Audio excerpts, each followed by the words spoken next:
ओम सभी को नमस्ते। मंत्रोच्चारण।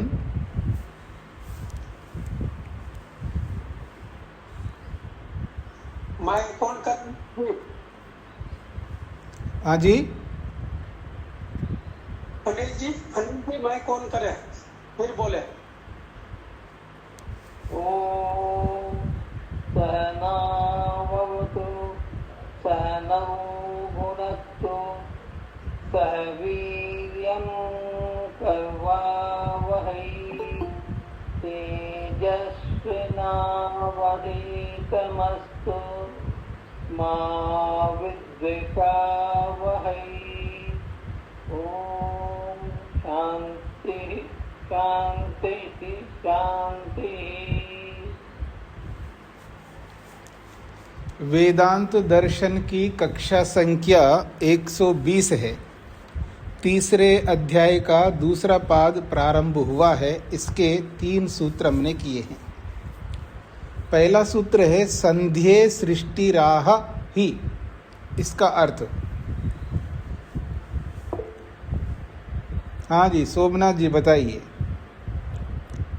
जीवात्मा स्वप्नों का सृष्टि निर्माण करता है, स्वप्न में सृष्टि का निर्माण करता है, ये श्रुति कहता है।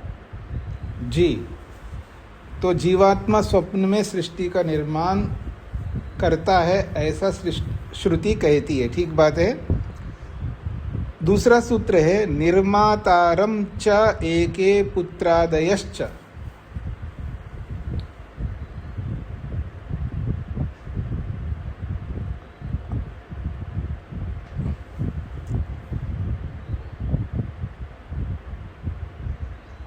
हाँ जी अनीता जी बताइए।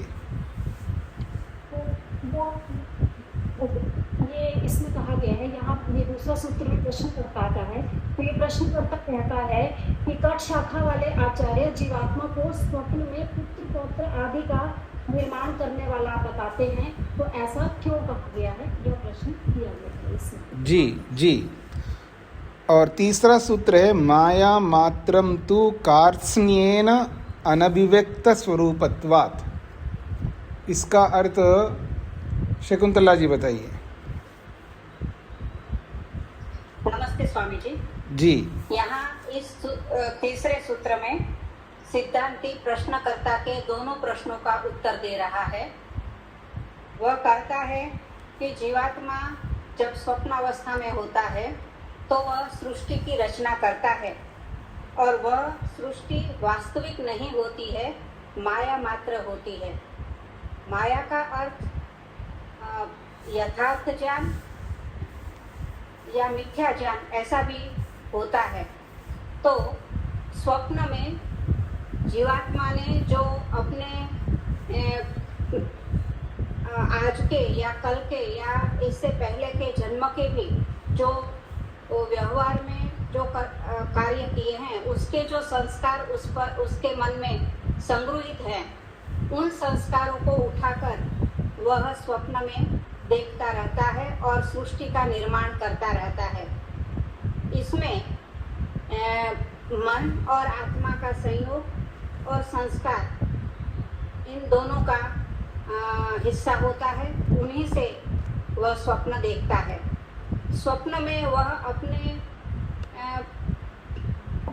अपने को जो पसंद होता है, जो प्रिय होता है, ऐसी सृष्टि का वह निर्माण करता है, परंतु वह निर्माण मिथ्या होती है।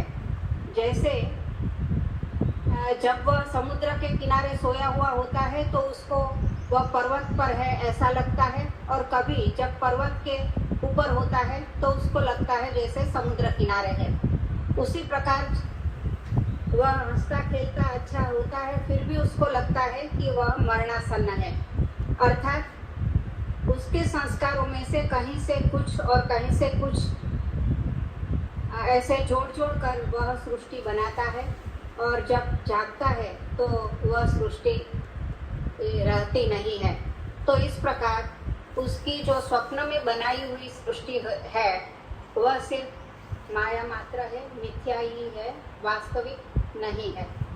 जी, तो इतना बड़ा विस्तार न करते हुए संक्षेप से भी इसका अभिप्राय बता सकते हैं। तो मैं आगे बढ़ता हूँ। चौथा सूत्र है पुनः शंकते, फिर एक शंका प्रस्तुत की जा रही है इसी संदर्भ में, स्वप्न को लेकर के। पुनः शंकते, फिर एक शंका प्रश्न उपस्थित करता है प्रश्नकर्ता। सूचकश्च ही श्रुतेराचक्षते च तद्विदः। सूचकः च ही श्रुतेः आचक्षते च तद्विदः। सूचकः च ही श्रुते, संध्ये अर्थात स्वप्ने, संध्ये अर्थात स्वप्ने नास्ति वस्तु तत्वम इति उच्यते। स्वप्न में वस्तु स्वरूप यथार्थ के रूप में नास्ति, कुछ नहीं होता। संध्ये अर्थात स्वप्न में वस्तु तत्वम नास्ति, वास्तविकता नहीं होती है, इस बात को लेकर के उच्यते कहा जाता है। परंतु हम कहना चाहते हैं, प्रश्नकर्ता कह रहा है सूचकस्तु सो अस्ति ही, वो सूचित करता है, सूचना दे रही है श्रुति। सो अस्ति ही, स्वप्न में ऐसा होता ही है। क्या होता है जी? स्वप्नो भावी शुभ अशुभे सूचयति थी। स्वप्न, ये जो स्वप्न होता है, भावी शुभ अशुभे, भविष्य में होने वाले शुभ को या भविष्य में होने वाले अशुभ को सूचयति, सूचित करता है, संकेत करता है। स्वप्न में ऐसा कुछ आता है, उससे पता लगता है भविष्य में ऐसा कुछ होगा। तो कहता है प्रश्नकर्ता, स्वप्न जो है भविष्य के शुभ को और अशुभ को सूचित करता है।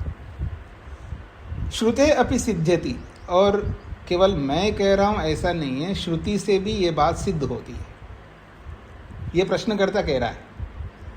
और श्रुति क्या कहती है? यदा कर्मसु काम्येषु स्त्रियं स्वप्नेषु पश्यति समृद्धम तत्र विजानीयात् तस्मिन् स्वप्न निदर्शने। ये छांदोग्य का वचन है। यदा काम्येषु कर्मसु, जो काम्य कर्म होते हैं, उन काम्य कर्मों को करते हुए स्वप्नेषु, स्वप्न के काल में, स्त्रियम पश्यति, कोई व्यक्ति स्त्री को देखता है स्वप्न में।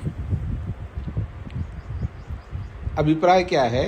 यदा, जब कोई व्यक्ति, आप जैसे लोग, काम्येषु कर्मसु, काम्य कर्मों में अर्थात कामनाओं की पूर्ति करने वाले कर्मों को करते रहते, आप दान करते हैं, गाय की सेवा करते हैं, याग करते हैं, यज्ञ करते हैं, ऐसे जो भी कामनाओं से मिलने वाले फलों के लिए जो आप कर्म करते हैं, उनको काम्य कर्म कहते हैं। उन काम्य कर्मों को करते हुए आप जब चल रहे होते हैं, फिर आप सो जाते हैं, तो स्वप्न में यदि स्त्रियम स्वप्नेषु पश्यति, यदि स्वप्न में स्त्री को देख लें आप, तो क्या होगा? समृद्धिम तत्र विजानीयात्, तो समझ लेना आपके जीवन में कोई समृद्धि हो रही है, समृद्धि प्राप्त होगी, अर्थात कुछ वृद्धि होगी आपके जीवन में। तो तत्र, ऐसे उस व्यक्ति के जीवन में समृद्धिम विजानीयात्, उसके जीवन में समृद्धि होने वाली है। तस्मिन् स्वप्न निदर्शने, उस स्वप्न के दर्शन में जब आपने स्त्री को देख लिया है तो आपके जीवन में समृद्धि होगी। ये छांदोग्य कह रहा है। तो छांदोग्य शास्त्र ने जो कहा है एक बात, दूसरा शास्त्र है ऐतरेय, ऐतरेय आरण्यक। पुरुषम कृष्णम कृष्णदंतम व पश्यति स एनम हंति। पुरुषम, किसी पुरुष को आप देख रहे स्वप्न में, कैसे पुरुष को? कृष्णम, एकदम काला कचौटा कोयले की तरह है। इतना ही नहीं, कृष्ण दंतम, और काले दांत भी काले दिखाई दे रहे उसके, आदमी भी काला है, दांत भी काले हैं। ऐसे किसी काले आदमी को या काले व्यक्ति को, काले दांतों वाले को पश्यति देखते हैं स्वप्न में, और वही काला आदमी जो है सा एनम हंति, इस स्वप्न देखने वाले को आगे कभी न कभी मार डालेगा।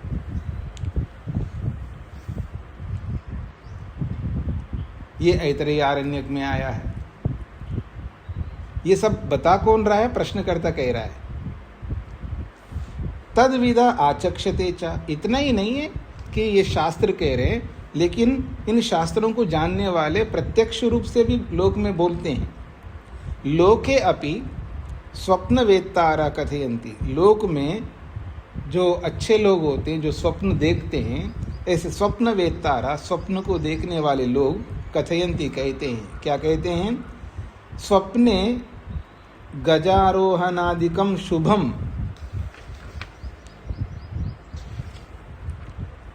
यदि स्वप्न में कोई गजारोहणादिकम, गजा कहते हैं हाथी को, अगर कोई आप अपने आप को हाथी में बैठ करके देख ले, या घोड़े में बैठ करके देखे, या घोड़ी में बैठ करके देखे, तो आपके जीवन में आगे शुभ होने वाला है। अथवा खरारोहणादिकम अशुभम, खर कहते हैं गधे को। यदि आप अपने आप को स्वप्न में, इधर देखिएगा, यदि आप अपने आप को गधे के ऊपर बैठे हुए देखेंगे स्वप्न में, अशुभम, आपके जीवन में कुछ अशुभ होगा, ऐसा कुछ जानकार लोग बोलते हैं। एवं इस प्रकार से सती सस्वप्नः कथम ही माया मात्रम, एवं सती, जब ऐसा जब बोला जाता है लोक में जानकार लोग और श्रुति कह रही है, तो एवं सती, ऐसा होने पर सस्वप्नः, जिस स्वप्न को आप माया मात्रम कह रहे हो, कथम, वो कैसे माया मात्र माना जाएगा? जब ये सच हो रहा है तो इसको माया नहीं कह सकते हो, ऐसा ये प्रश्नकर्ता कहना चाह रहा है। सूत्रार्थ,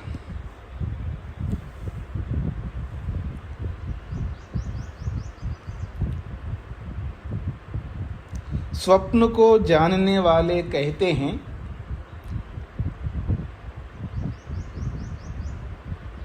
स्वप्न को जानने वाले कहते हैं, स्वप्न को जानने वाले कहते हैं कि स्वप्न शुभ अशुभ को संकेत करने वाले हैं, कि स्वप्न शुभ अशुभ को संकेत करने वाले हैं, कि स्वप्न शुभ अशुभ को संकेत करने वाले हैं, और ऐसा ही श्रुति कहती है, और ऐसा ही श्रुति कहती है, और ऐसा ही श्रुति कहती है। स्वप्न को जानने वाले कहते हैं कि स्वप्न शुभाशुभ को संकेत करने वाले हैं, और ऐसा ही श्रुति कहती है।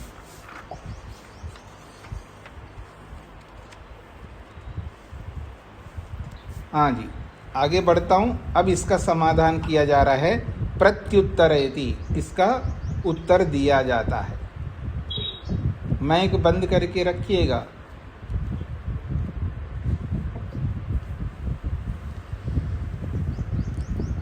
उत्तर में कहा जा रहा है, पराभिध्यानात्तु तिरोहितम ततो ही अस्य बंध विपर्ययौ। बड़ा अच्छा समाधान किया है। पराभिध्यानात्तु तिरोहितम ततो ही अस्य बंध विपर्ययौ। पराभिध्यानात् तु तिरोहितम, अत्र परशब्दो अत्यंत पर्यायः। सूत्र में जो पर शब्द आया ना, पराभिध्यानात् में जो पर शब्द आया है, इस पर शब्द का अर्थ है अत्यंत अर्थ है इसका। पर का मतलब है अत्यंत। अत्यंत शब्द का पर्यायवाची है। जैसे अत्यंत शब्द भी है एक, उस अत्यंत को बताने वाला पर शब्द है, इसलिए अत्यंत शब्द का पर्यायवाची शब्द है ये पर। इसके लिए प्रमाण भी दे रहे हैं व्याकरण का। पर सन्निकर्ष संगीता, ये अष्टाध्यायी का सूत्र है। इस सूत्र में पर शब्द जो है सन्निकर्ष को कहते हैं, अर्थात निकट को कहते हैं, और अत्यंत निकट को कहते हैं। हाँ जी, अभी आपको ये भी स्पष्ट कर दूं, ऋक् संगीता, यजुः संगीता, साम संगीता, अथर्व संगीता को, वेदों को संगीता क्यों कहते हैं जी? क्योंकि वेद के जो मंत्र है वो अत्यंत निकट हैं, एक दूसरे के साथ मिले हुए हैं। देखिए, जब आप मंत्र बोलते ना, विश्वानि देव सवितर दुरितानि परास्व यद भद्रम तन्नास्व, सब मिला हुआ है। तो शब्द बिल्कुल अत्यंत निकट रहते हैं ना, उसको यहाँ पर सन्निकर्ष कहते हैं। और उस सन्निकर्ष को, उस निकटता को एक नाम दिया है संगीता। संगीता का मतलब है निकटता, शब्दों की निकटता को संगीता कहते हैं। तो यहाँ पर ये जो पर शब्द है ये भी अत्यंतता को बताने वाला है, अर्थात अत्यंत निकटता को बताने वाला है।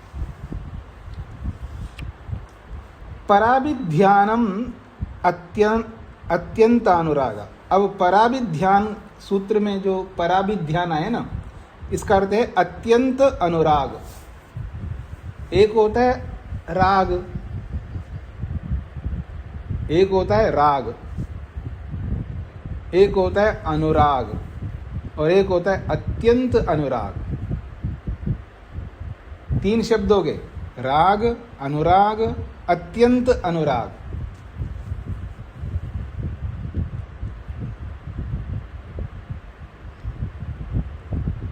देखो, अनिल जी में राग है बच्चे के प्रति, पर इनकी श्रीमती को अनुराग है बच्चों के प्रति। और कोई कोई ऐसी भी माँ होती है जिनको अत्यंत अनुराग होता है, वो ऐसे चिपका के रखती है बच्चों को जैसे बंदरी चिपका के रखती हो। समझ रहे हैं ना? मतलब घर छोड़ दिया, वानप्रस्थ ले लिया, सब कुछ हो गया, फिर भी आश्रम में शरीर है और मन बेटे में है, बेटी में है, या पोते पोती में है। यह अत्यंत अनुराग जी। तो कहते हैं पराभिध्यानम करते अत्यंत अनुराग है। तस्मात्, इसीलिए, अत्यंत अनुरागात खलु तिरोहितम यद अंतर्हितम। इस अत्यंत अनुराग के कारण से आप समझने का प्रयत्न करना, जो आदमी स्वप्न में स्त्री को देख रहा है ना, वो क्यों देख रहा है? जो आदमी स्वप्न में नोटों को देख रहा है तो क्यों देख रहा है?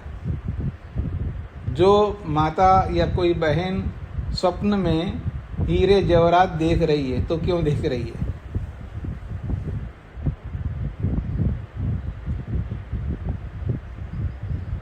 क्योंकि अत्यंत अनुराग है। और वो अत्यंत अनुराग जो है मन के अंदर निहित है, मन के अंदर अंतर्निहित है, घर कर गई है। वो जो वासना है वो घर कर गई, यानी वो अनुराग वो मन के अंदर घर कर गया। इसलिए तो देखेगा आदमी जो दिन भर में आय पैसा आय पैसा आय पैसा करता रहता है, तो स्वप्न में तो पैसा ही देखेगा ना वो। क्यों? पैसे में अत्यंत अनुराग है। तो ऐसे ही जो व्यक्ति स्वप्न में स्त्री को देख रहा है उसको भी अत्यंत अनुराग है। तो यही कहना चाह रहे हैं, तस्मात् अत्यंत अनुरागात, उस अत्यंत अनुराग के कारण से स्वप्न में वो ऐसा देखता रहता है। खलु तिरोहितम, तिरोहितम का मतलब है वो मन के अंदर तिरोहित है, मन के अंदर छुपा हुआ है। यद अंतर्हितम अर्थात मन के अंदर विराजमान है। निरुक्त का एक प्रमाण दिया है तिरोहित को समझाने के लिए। तिरह अंतर्दधाति, तिरह का मतलब है अंदर धारण करता है, मतलब अंदर धारण करने का मतलब है उस राग को मन के अंदर धारण किया हुआ है वो व्यक्ति, इसलिए वो अत्यंत अनुराग के कारण से उसको ऐसा दिखाई देता है। तच्च भूतवृत्तम भविष्यत वृत्तम वा, तच्च और वो अत्यंत अनुराग जो है वो भूत विषय के, भूत व्यवहार के कारण से भी हो सकता है, भूतकाल में भी हो सकता है, और भविष्यत वृत्तम और भविष्य में होने वाला भी हो सकता है। यानी वो भविष्य में वो राग कर सकता है यदि उसको मिल जाए, अथवा जो है भूतकाल में उसने उसके साथ राग किया है इसलिए स्वप्न में उसको दिखाई दे रहा है, अथवा भविष्य में उसके साथ राग करेगा इसलिए स्वप्न में दिखाई दे रहा है। माँ जी बेटे के लिए अनीता जी को लड़का चाहिए, खोज चल रही है। अब खोज चल रही, भविष्य में चाहिए दामाद, ठीक है। अब स्वप्न में तो दामाद दिखाई देगा ना, तो भविष्य के लिए भी हो सकता है और भूत के लिए भी हो सकता है। यही कहा जा रहा है तच्च भूतवृत्तम, वो भूतकाल का व्यवहार हो सकता है, या भविष्यत वृत्तम भविष्यत काल का व्यवहार हो सकता है। फिर कह रहे हैं न केवलम स्वप्ने, ऐसा नहीं कि ये केवल स्वप्न में ऐसा दिखाई देता है व्यक्ति को, न केवलम स्वप्ने, केवल स्वप्न में भी नहीं, किंतु जागृत अवस्थायामपि प्रत्यक्षी भवति, जागृत काल में भी, जागृत अवस्था में भी, दिन में स्वप्न देखता है ना आदमी, तो दिन में भी प्रत्यक्ष होता है उसको ऐसा लगता है बस, हाँ जी कोई आ गया जी, मेरे को ऐसा लगा है कोई रिश्ता आ गया मेरे को ऐसा लग रहा है कोई रिश्ता आ गया, क्योंकि दिमाग में वही चल रहा है ना, दिमाग में वही चल रहा है, तो उसको लगता है हाँ कोई रिश्ता तो आया लगता है, थोड़ा देखो तो सही कोई रिश्ते वाला आया लगता है, कोई रिश्ते लेकर के आया है।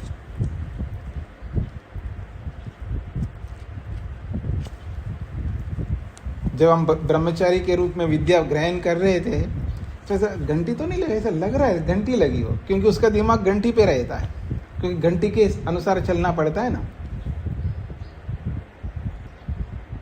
मतलब उठो तो घंटी पे, खाओ तो घंटी पे, हाँ मतलब हर चीज घंटी पे चलना पड़ता। देखो जब मैं गुजरात में रहता हूँ ना, कंटाला गया हूँ मैं कंटाला गया मतलब बहुत परेशान हो गया आदमी इस दिनचर्या से, घंटी पे घंटी, घंटी पे घंटी बजाई जा रहे हैं, ये घंटियाँ रुकती ही नहीं है, तो आदमी परेशान हो जाता है। तो उसको ऐसे लगता है घंटी तो नहीं बजा, अरे मेरे को ऐसा लगा घंटी लगी है, घंटी लगी है ऐसा लग रहा है, तो दिन में भी वो स्वप्न देख रहा होता है। ये इसका तात्पर्य है। वो कहते हैं न केवलम स्वप्ने, केवल स्वप्न में ही नहीं, किंतु जागृत अवस्थायाम अपि, जागृत अवस्था में भी ऐसा होता है। क्या होता है? प्रत्यक्षी भवति, जो उसके मन में चल रहा होता है ना वो प्रत्यक्ष हो जाता है उसको, अर्थात प्रत्यक्षवत अवभासते, प्रत्यक्ष नहीं हो रहा है, प्रत्यक्ष के समान प्रतीत होता है। तो प्रत्यक्षवत अवभासते वा इति शेषः, तो ऐसा आप लगा सकते हैं, प्रत्यक्ष के समान प्रतीत होता है, यही इसका अर्थ है।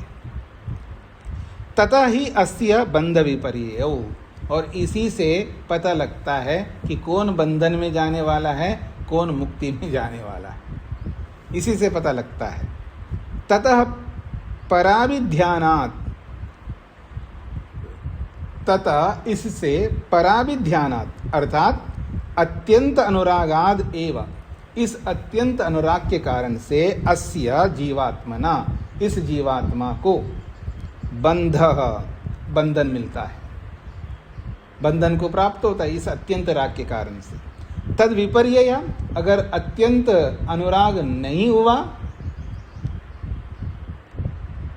आपको ये तो पता ही है ना, राग नहीं है तो क्या होता है जी? वैराग्य होता है। राग का विरोधी वैराग्य है। जब अत्यंत अनुराग नहीं हुआ तो अत्यंत वैराग्य हो जाएगा उसको, तो फिर क्या होगा? मोक्षश्च भवति, फिर मोक्ष हो जाएगा। तो कहते हैं तद विपर्यय, उस अत्यंत राग का विरोधी क्या है? वैराग्य। जब वैराग्य हो गया तो मोक्षश्च भवति, मोक्ष हो जाता है।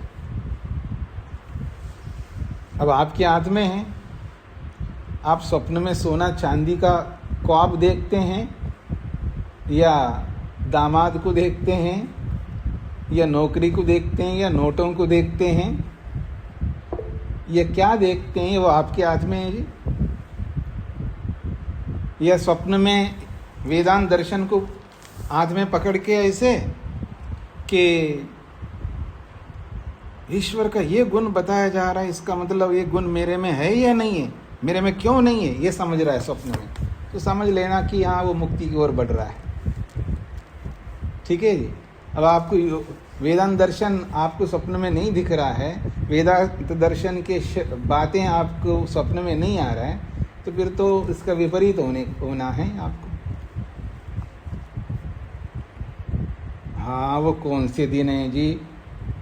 ये क्या होगा कि वेदांत दर्शन को हाथ में लेकर के आप इसको विचार कर रहे हो स्वप्न में? ऐसे कौन से दिन आएंगे आपके जीवन में? तो आपके हाथ में है, ये तो आपके हाथ में है जी। आपको ये स्वप्न देखना है, वो स्वप्न देखना है, मेरे हाथ में तो है ही नहीं, वो तो आपके हाथ में है।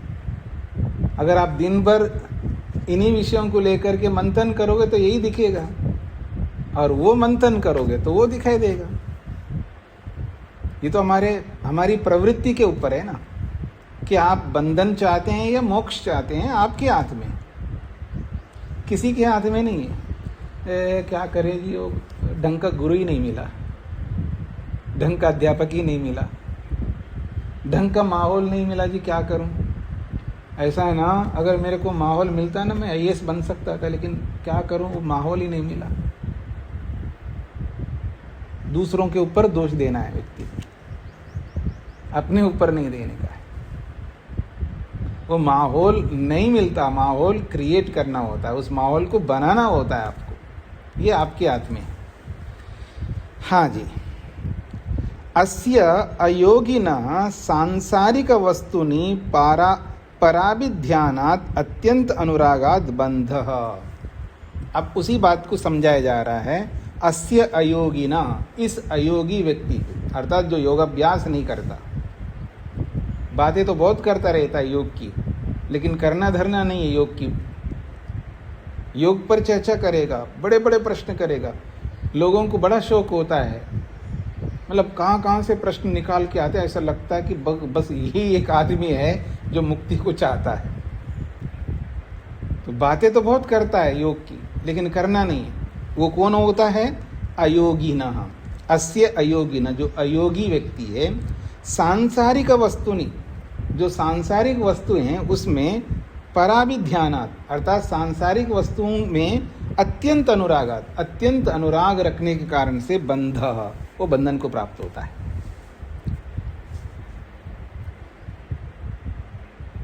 हाँ जी, बंदरी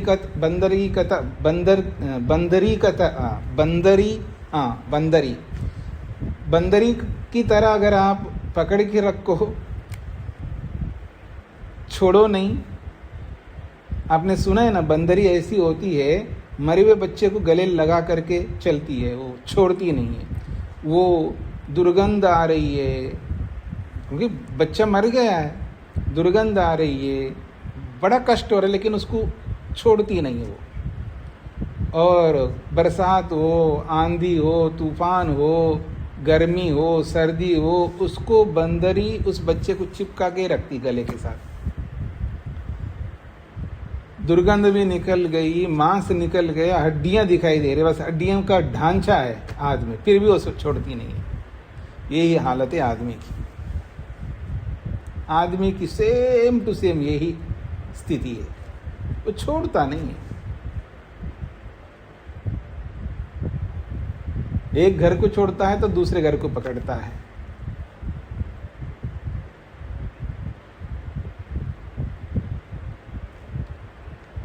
जब तक त्याग नहीं है ना, तो भूल जाओ ये मोक्ष क्या होता है। अब कहते हैं अथा, दूसरी बात, योगिनः, और जो योगी होता है वास्तव में कथनी और करनी को साथ में लेकर के जो जी रहा होता है वो योगी परमात्मनि, परमात्मा में पराभिध्यानात् अर्थात अत्यंत अनुरागात्, परमात्मा के विषय में अत्यंत अनुराग करने से मोक्षोपहोति, उसको मोक्ष हो जाता है। पराभिध्यानाद् अयोगिने तिरोहितस्य प्रत्यक्षी भवनम बंध निमित्तम। कहते हैं पराभिध्यानाद् अयोगिने, अयोगिने तृतीय चतुर्थी विभक्ति, अयोगी के लिए अर्थात सांसारिक व्यक्ति के लिए पराभिध्यानात् अर्थात अत्यंत जो अनुराग है वो अनुराग तिरोहितस्य, अयोगी ने, अयोगी के अंदर जो छुपा हुआ अत्यंत अनुराग है, उस अत्यंत अनुराग के तिरोहित होने के कारण अर्थात उसके मन के अंदर दबा हुआ है, और वही दबा हुआ अनुराग जो है प्रत्यक्षी भवनम, वो प्रकट हो जाता है। और जैसे ही वो अनुराग प्रत्यक्ष होता है, प्रकट होता है, तो बंधन निमित्तम, और वो बंधन का निमित्त बनता है, बंधन का कारण बन जाता है। वही अनुराग जो सांसारिक व्यक्ति के मन में दबा हुआ है, और जैसे ही वो अनुराग प्रकट होता है, प्रत्यक्ष होता है, वही बंधन का निमित्त कारण बन जाता है। फिर योगी ने, और जो योगी है, योगी के लिए क्या होता है? तिरोहितस्य प्रत्यक्षीकरणम, और योगी के मन के अंदर क्या दबा हुआ रहता है? विवेक, वैराग्य, त्याग, तपस्या, ये सब दबे हुए हैं। और जब वो प्रत्यक्ष हो जाता है तो मोक्ष निमित्तम, और मोक्ष का निमित्त, मोक्ष का कारण बन जाएगा वो। इति अपि विज्ञेयम, ऐसा भी समझ लेना चाहिए। अर्थात जब अयोगी के अंदर जो बंधन का निमित्त दबा हुआ है और वो प्रत्यक्ष होता है तो उसको बंधन होता है। अब इसके विपरीत योगी है तो उसके अंदर क्या दबा हुआ है? विवेक है, वैराग्य। जब वो प्रत्यक्ष हो जाता है, वो प्रकट होता है, तो उसको मोक्ष होता है, क्योंकि वो दबा हुआ जब उभर गया है, वो उभरा हुआ वैराग्य ही मोक्ष का निमित्त कारण बन जाता है। ऐसा हम सबको समझ लेना चाहिए। सूत्रार्थ,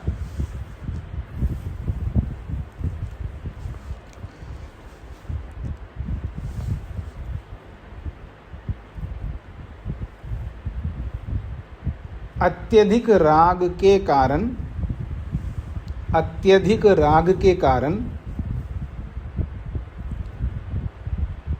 अत्यधिक राग के कारण मन में छिपे हुए संस्कार, अत्यधिक राग के कारण मन में छिपे हुए संस्कार, मन में छिपे हुए संस्कार स्वप्न में प्रकट होते हैं। मन में छिपे हुए संस्कार स्वप्न में प्रकट होते हैं, स्वप्न में प्रकट होते हैं। उन्हीं संस्कारों के कारण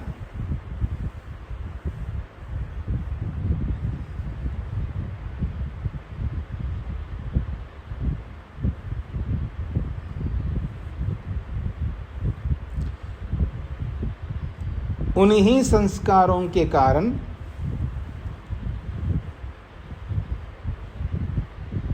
इस मनुष्य को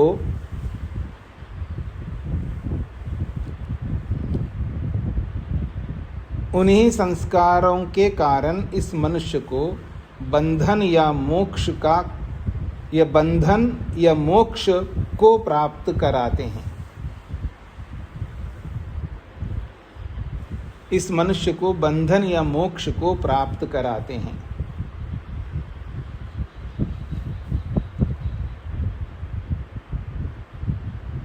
बंधन या मोक्ष को प्राप्त कराते हैं।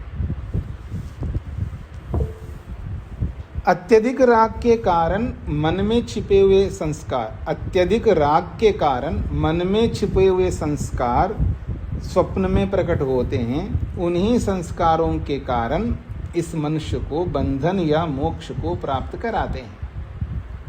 हाँ जी, शोभा जी। नमस्ते स्वामी जी। स्वामी जी, उसका आंसर तो है नहीं, वो काला धातु वाला दिखता था। उसका अर्थ क्यों?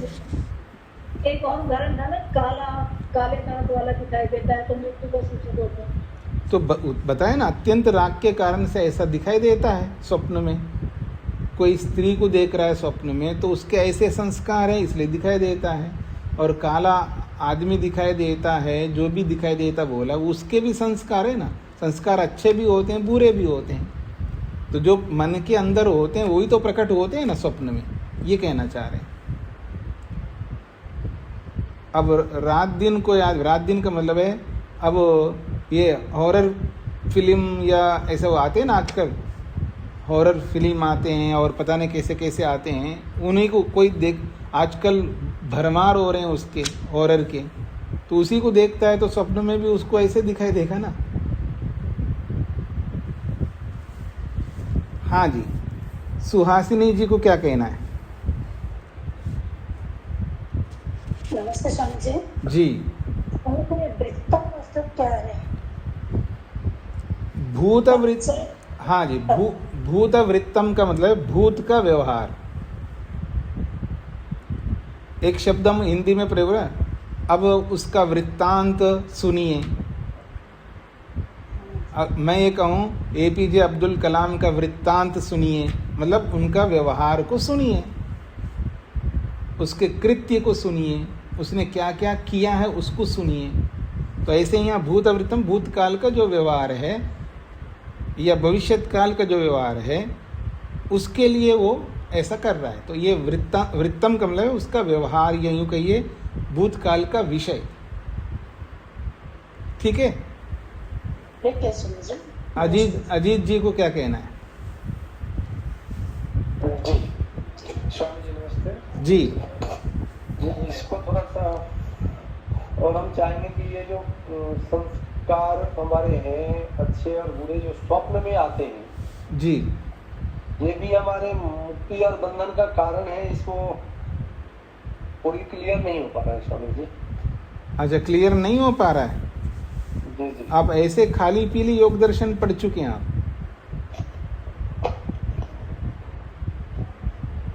योग दर्शन क्यों पढ़े आप? उसकी आवृत्ति करो ना। स्वप्न ज्ञानाद वा स्वप्न निद्रा ज्ञानालंबनम वा, स्वप्न निद्रा ज्ञानालंबनम वा। स्वप्न ज्ञान का आलंबन करो, निद्रा ज्ञान का आलंबन करो। तो स्वप्न ज्ञान भी मुक्ति को पहुंचाने वाला, मुक्ति तक, मोक्ष तक पहुंचाने वाला है। अच्छा स्वप्न अब याद आया या अभी भी याद नहीं आया आपको? ये अध्ययन मैं दोबारा शुरू कर रखा हूँ, वहाँ तक पहुँचा नहीं हूँ अभी। योग दर्शन का भी अध्ययन दोबारा शुरू किया हूँ। तो दोबारा शुरू किया मतलब एक बार पढ़ चुके हो ना? जी जी जी, उसको रिवीजन कर रहा हूँ मैं। अधिक मत बोलिए, जितना पूछ रहा हूँ उतना ही बोलना है। आपको उत्तर क्या देना है कि जो प्रश्न किया उसी का उत्तर देना। जो प्रश्न ही नहीं किया उसका उत्तर क्यों दे रहे हैं? प्रश्न ये है कि आप पढ़ चुके हैं तो आपका उत्तर होना है हाँ जी पढ़ चुका हूँ, बस इतना ही उत्तर होना चाहिए। अब पढ़ चुके हैं, उसके बाद जब मैं याद दिला रहा हूँ तो भी आपको नहीं आ रहा है, इसका मतलब है वो जो पढ़ना है वो ऐसे ही हुआ है, चलते फिरते, सीरियसली नहीं पढ़ा है। इसलिए जब पढ़ रहे होते हैं, आप लोग पढ़ रहे हैं ना, सीरियस होकर के पढ़िएगा। समय भी जा रहा है आपका और उपलब्धि नहीं होगी। क्या मतलब है? सोमनाथ जी व्यापार कर रहे हैं लेकिन पैसा नहीं मिल रहा, फिर काय को कर रहे हैं वो व्यापार? व्यापार करने का मतलब पैसे मिले ना तभी तो उसको व्यापार कहेंगे। तो ऐसे ही जब आपने पढ़ लिया है तो उसकी उपलब्धि होनी चाहिए। पढ़ तो लिया लेकिन उपलब्धि नहीं है, फिर उस पढ़ने का क्या मतलब होगा? उस व्यापार का क्या मतलब है? व्यापार, हाँ जी क्या कर रहे जी? व्यापार कर रहा हूँ, आउटपुट कुछ नहीं है। ये क्या व्यापार हुआ? बोलने के बाद भी याद नहीं आ रहा है आप, इसका मतलब आप ना पढ़ने के बराबर हो गए। इसलिए बार बार आवृत्ति करिएगा। जी, आगे बढ़ता हूं मैं। तो स्वप्न ज्ञान जो है ना, ये समाधि की ओर ले जाने वाला है। निद्रा ज्ञान भी समाधि की ओर ले जाने वाला है। योग में बहुत सारे उपाय बताए हैं कि मन को एकाग्र करके समाधि कैसे लगाई जाती है। उन उपायों में स्वप्न ज्ञान को भी बताया, निद्रा ज्ञान को भी बताया। तो अच्छा स्वप्न ज्ञान और अच्छी निद्रा वाला ज्ञान ये आवश्यक है। इसलिए स्वप्न को भी ऐसे नहीं समझ लीजिएगा, उसको हल्के में मत लीजिए। स्वप्न को, निद्रा को भी, स्वप्न को भी हल्के में मत लेना। बहुत ही इम्पोर्टेंट है स्वप्न भी और निद्रा भी। जी, देह योगाद व सो अपि, देह योगाद व सह अपि, सह अपि, सह अपि स्वप्न, वही जो स्वप्न है वो स्वप्न कब आता है जी? देह योगाद वा। सूत्र में जो वा शब्द है ये समुच्चय अर्थ को बताने, अर्थात जोड़ने के लिए, और अर्थ को बताने के लिए आया है। अर्थात और उसी स्वप्न को लेकर के बोला जा रहा है कि अथापि समुच्चय अर्थे वा भवति। ये निरुक्त का बताया ना, यानी वा और अथा ये दोनों समुच्चय अर्थ के लिए भी आते हैं। वा विकल्प के लिए आता है लेकिन समुच्चय के लिए भी आता है। अथ शब्द के बहुत सारे अर्थ हैं, लेकिन यहाँ अथ शब्द और अर्थ को बताने के लिए भी आता है, ऐसा निरुक्तकार ने बताया यहाँ पर।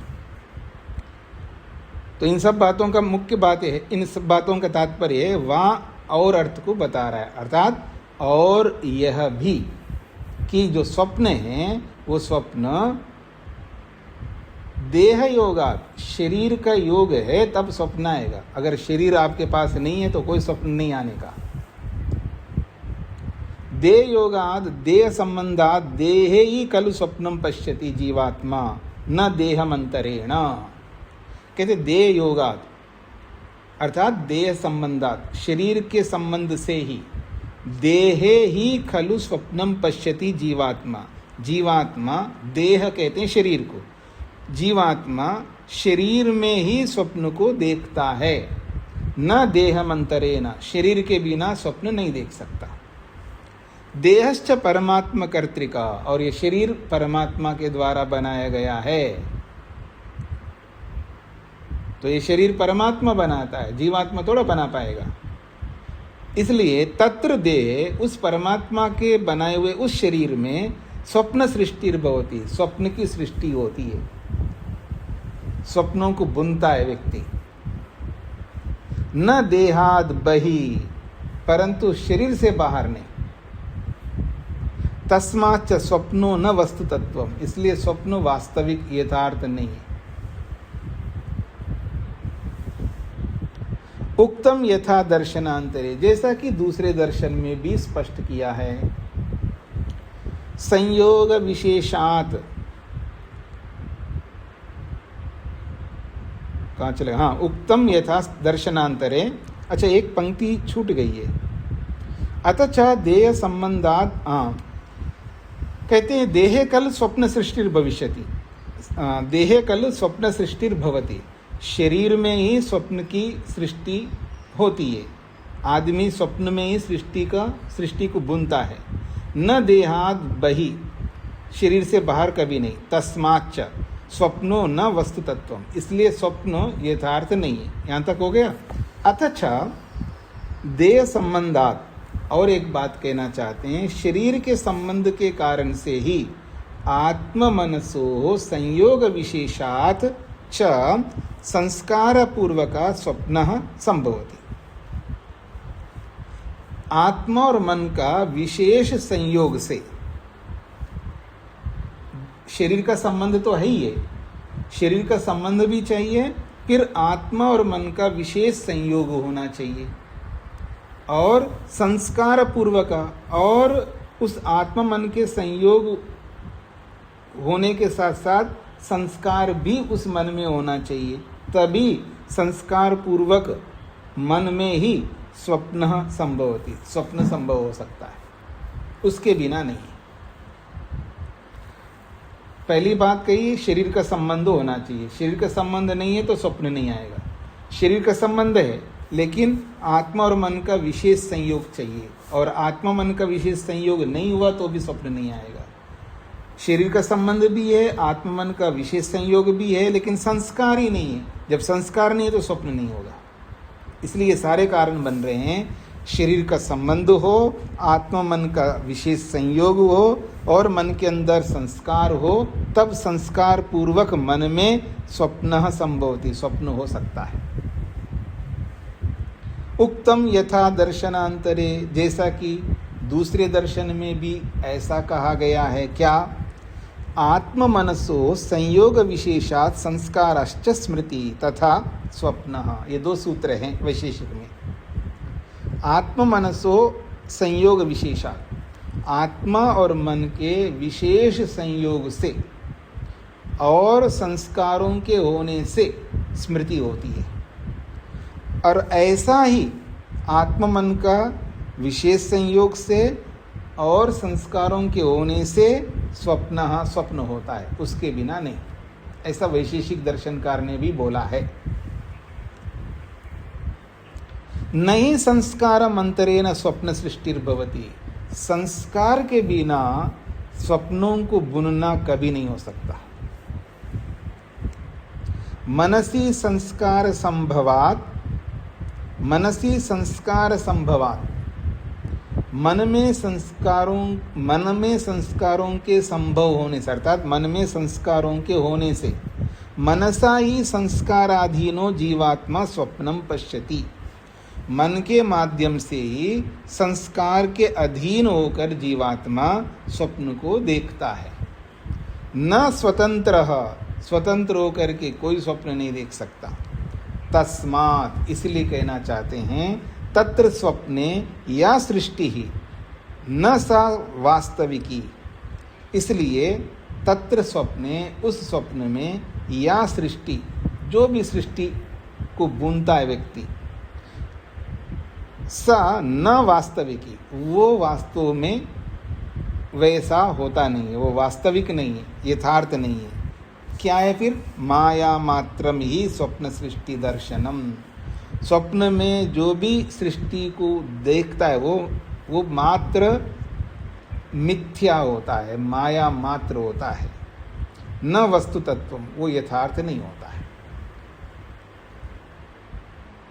हाँ जी, सूत्रार्थ लिखिएगा।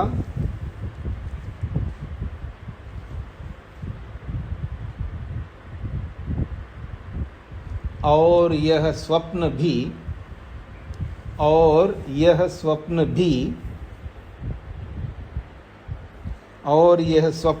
शरीर के साथ, और यह स्वप्न भी शरीर के साथ आत्मा का विशेष संयोग होने से,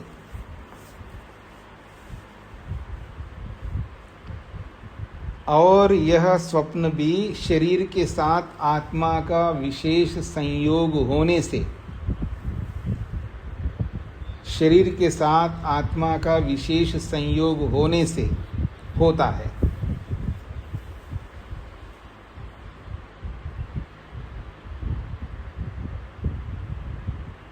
शरीर के साथ आत्मा का विशेष संयोग होने से होता है, बिना शरीर के नहीं, बिना शरीर के नहीं,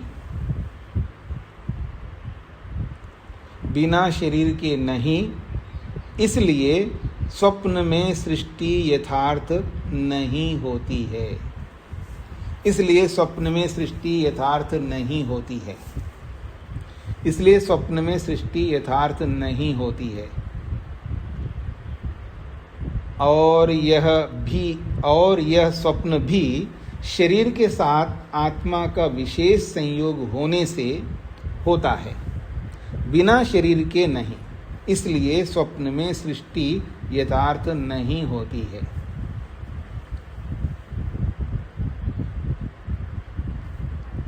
संयोग को समझते हैं आप लोग, आत्मा और मन का संयोग।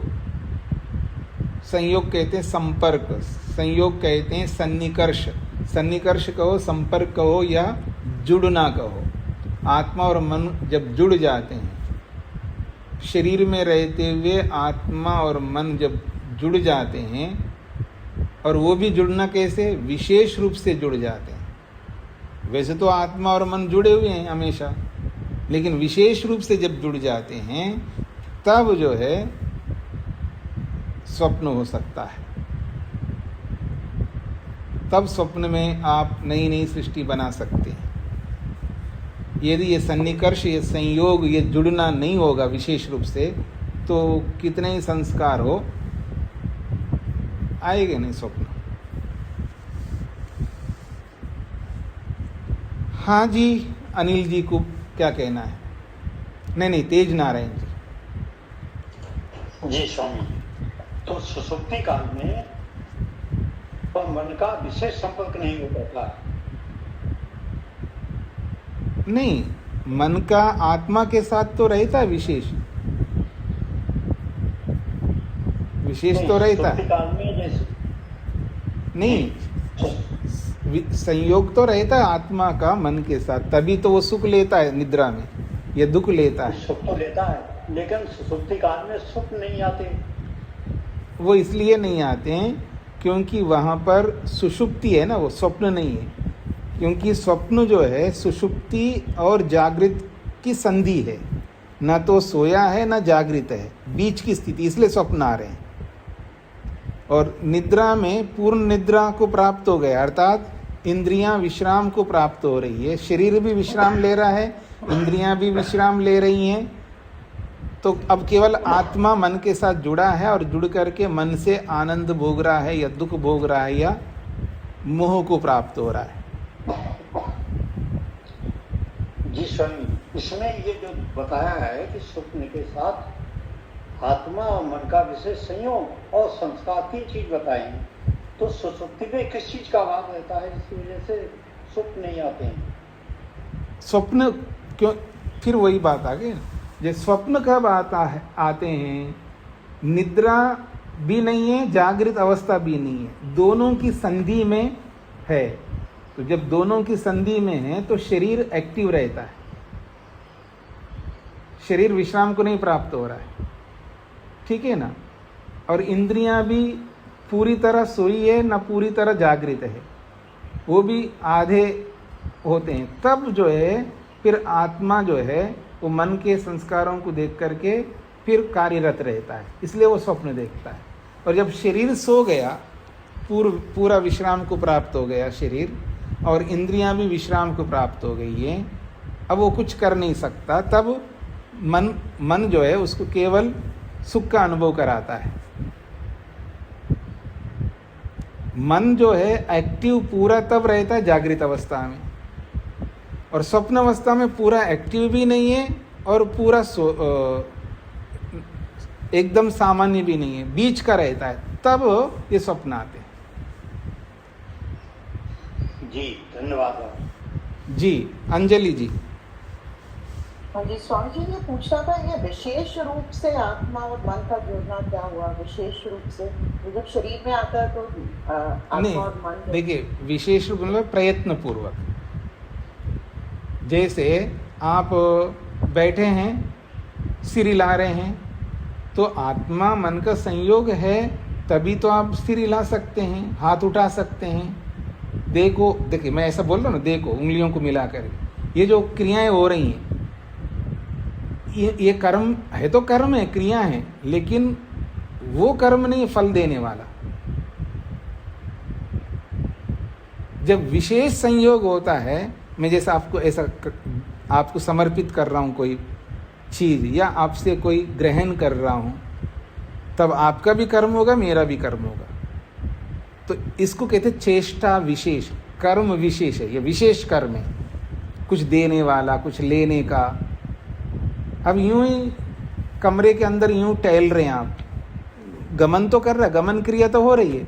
अब कमरे में आप चाहे 1 घंटा टहलते रहो, वो वैसा वाला कर्म नहीं होगा।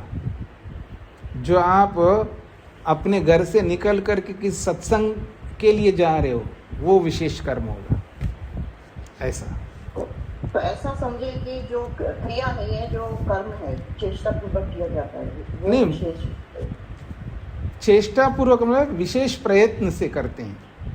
सामान्य प्रयत्न से बहुत सारी क्रियाएं होती हैं, उनको कर्म के अंदर नहीं गिनते हैं। अगर उनको भी कर्म के अंदर गिनेंगे, वैसे अनगिनत कर्म है हमारे, और वो भी अगर गिनोगे तो फिर तो आपको नंबर ही नहीं आएगा कर्मों का फल भोगने का। इसलिए बहुत सारी क्रियाओं को मिलाकर के एक कर्म बनता है। जैसे आप चावल बना रहे हैं, भोजन पका रहे हैं, तो उस भोजन पकाने में कितने कर्म होते हैं। बटलोई उठाने से लेकर के, पानी डालने से लेकर के, चावल बीनने से लेकर के, चावल भिगोने से लेकर के, चावल को धोने से लेकर के, चढ़ाने से लेकर के, हिलाने से लेकर के, पकते हुए को कितने कर्म करते हैं। लेकिन एक ही कर्म माना जाता है, भोजनम पचती, भोजन पका रही है, बस इतना एक ही कर्म है। सारी क्रियाओं को मिला के एक कर्म बना दिया। तो ऐसे ही आप चलते चलते आपका हाथ पेड़ के पत्ते के साथ लग गया, दीवार के साथ आपने हाथ लगा दिया, ठीक है ना। और भी बहुत छोटे छोटे कर्म, छोटी छोटी क्रियाएं हम बहुत सारे करते हैं, उन सबको फल वाले कर्म नहीं मानते, बस वो बस क्रियाएं ऐसे सामान्य।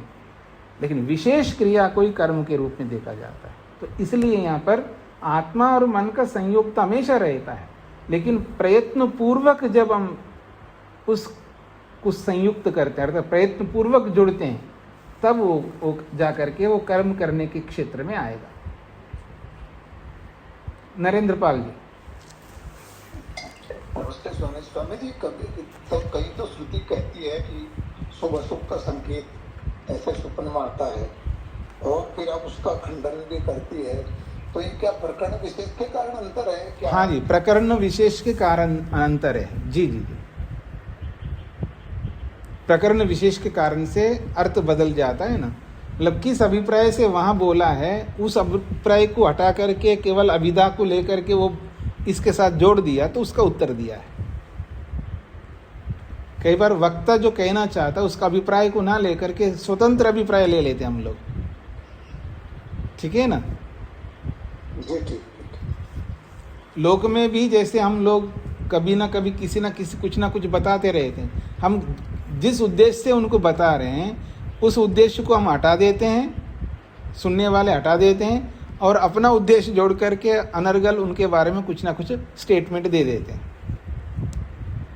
जैसे पत्रकार लोग होते हैं अक्सर,